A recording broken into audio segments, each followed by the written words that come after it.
مولانا نے جو آپ کو واقعہ سنایا اس میں یہ بھی تھا جو مجھے سنایا پہلے کہ مولوی محمد یحییٰ صاحب نے نماز پیچھے پڑھی حنفی امام کے بعد میں لوٹائی.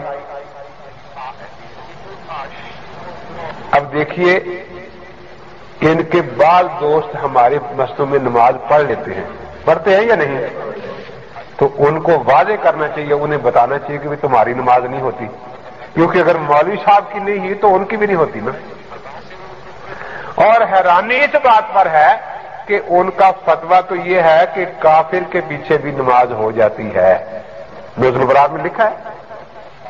اس لیے مولانا ثناء اللہ صاحب السری کا فتویٰ تھا نا کہ مرزائیوں کے پیچھے نماز جائز ہے. فتاوی علماء حدیث میں موجود ہے ان کا فتویٰ کہ مرزائی کے پیچھے نماز. نزل البراء میں صاف لکھا ہے کہ امام بے وضو ہو تو اس کے پیچھے بھی نماز پڑھ لیا کرو.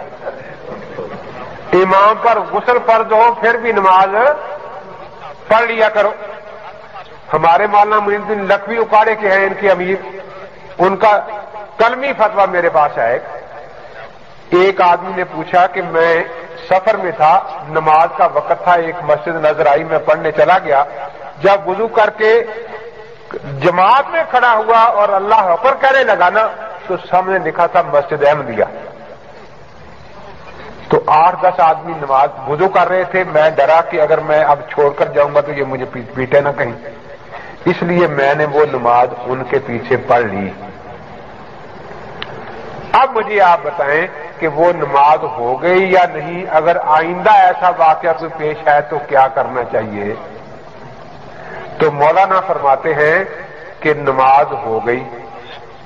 کیوں؟ مرزائیوں کے پیچھے نماز ہو گئی. کیوں کہتے ہیں؟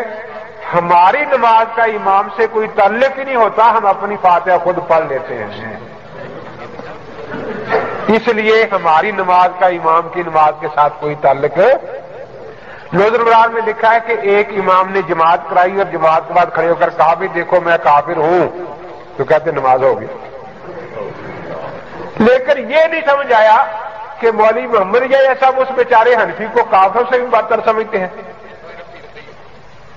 اگر واقعتاً سمجھتے ہیں تو پھر اپنے دوسرے ساتھیوں کو مسئلہ بتائیں کہ بھی حنفیوں کی مسجد میں نماز نہ پڑھا کرو, جو ان کا اپنا مسئلہ ہے نا, پتہ چلے تاکہ ان کی نہیں ہوتی ان کی کیسے ہوتی ہے.